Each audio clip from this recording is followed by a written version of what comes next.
Assalamualaikum warahmatullahi wabarakatuh. Halo sahabat semua, selamat datang di podcast Mengenang di Ramadan.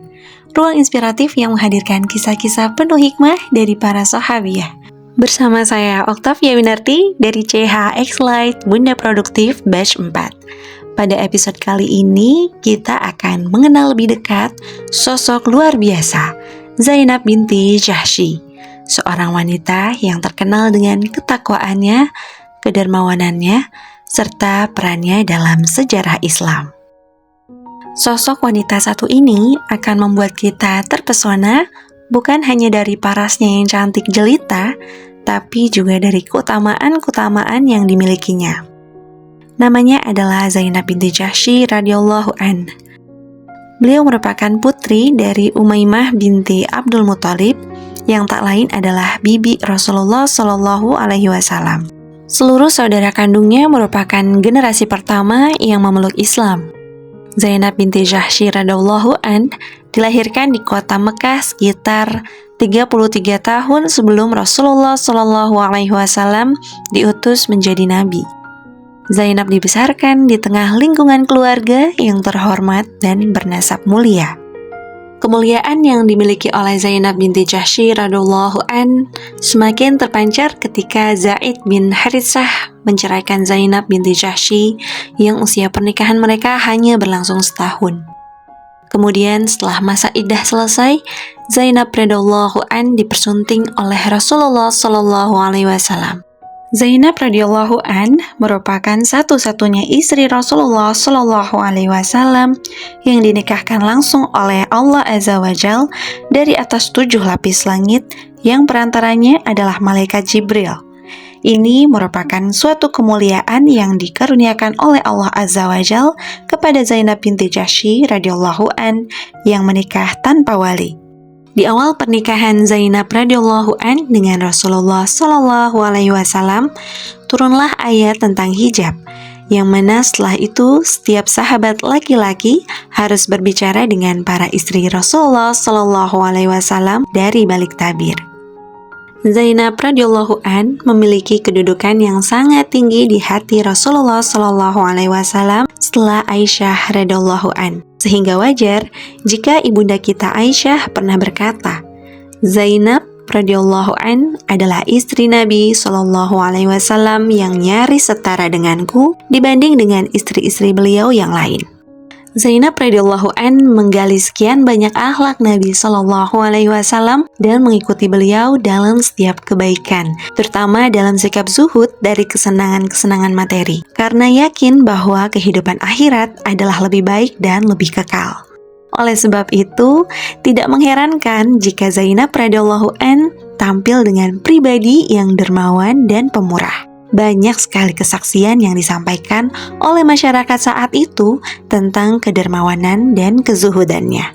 Rasulullah Shallallahu Alaihi Wasallam paham betul dengan sifat istimewa yang dimiliki oleh istrinya ini, sehingga membuatnya menempati posisi yang sangat tinggi di hati beliau.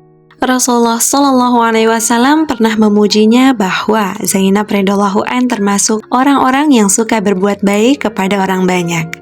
Bahkan memujinya di hadapan istri-istri beliau lainnya bahwa ia adalah yang paling panjang tangannya di antara mereka dalam memberi kebaikan kepada orang lain. Ummul Mukminin Zainab binti Jahsy radhiyallahu an rajin sholat malam, berhati khusyuk dan selalu berusaha menghubungkan hatinya dengan Allah Azza wa Jalla. Rasulullah Shallallahu Alaihi Wasallam sangat menyukai sifat-sifat yang mulia ini. Beliau kagum dengan ketekunannya menunaikan sholat malam dan kekuatan hatinya yang selalu berinteraksi dengan Allah Azza wa Jalla. Rasulullah Shallallahu Alaihi Wasallam pernah bersabda, orang yang paling cepat menyusulku atau meninggal dunia di antara kalian, istri-istri Nabi Shallallahu Alaihi Wasallam adalah yang paling panjang tangannya. Sepeninggal Rasulullah Shallallahu Alaihi Wasallam, mulailah para istri Rasulullah mengukur tangan-tangan mereka. Siapa di antara mereka yang tangannya lebih panjang? Zainab sendiri memiliki postur tubuh yang pendek dan tentu tangannya tidak lebih panjang dari tangan istri-istri Nabi yang lain. Selang beberapa tahun kemudian, wafatlah Zainab binti Jahsy radhiyallahu an. Barulah para istri-istri Nabi mengetahui bahwa yang dimaksud oleh Rasulullah sebagai orang yang paling panjang tangannya adalah yang paling banyak bersedekah. Zainab radhiyallahu an adalah seorang pekerja kerajinan tangan. Zainab radhiyallahu an menyamak kulit dan menjahitnya. Lalu hasilnya disedekahkan kepada orang-orang yang memerlukan. Muhammad bin Ka'ab pernah berkata, Zainab binti Jahsy radhiyallahu an menerima uang setiap tahunnya sebanyak 12.000 dirham. Suatu hari ketika ia menerima uang itu, lalu ia berdoa, "Ya Allah, aku tidak ingin mendapatkan harta ini lagi pada tahun berikutnya, karena ini merupakan ujian." Setelah itu, ia membagi-bagikan uang tersebut kepada orang-orang miskin dan yang membutuhkan. Peristiwa itu sampai kepada Umar radhiyallahu an, lalu Umar berkata, wanita itu hanya menginginkan kebaikan dengan hartanya. Kemudian ketika mendengar berita tersebut, Umar radhiyallahu an langsung mengirimkan lagi uang. Lalu berkata, telah sampai berita kepadaku bahwa engkau membagi-bagikan uang pemberian ini. Maka aku kirimkan lagi 1.000 dirham. Zainab radhiyallahu an kemudian membagi-bagikan lagi uang tersebut sebagaimana yang biasa ia lakukan. Sebelum meninggal, Zainab radhiyallahu an pernah berkata, "Sesungguhnya aku telah menyiapkan kafanku sendiri. Barangkali Umar akan membelikan kafan untukku. Maka jika ia benar-benar membelikannya untukku, maka sedekahkanlah salah satu kain kafan itu. Seandainya memungkinkan, jika kalian telah memasukkan tubuhku ke liang lahat dan dapat disedekahkan kain bawah, maka lakukanlah."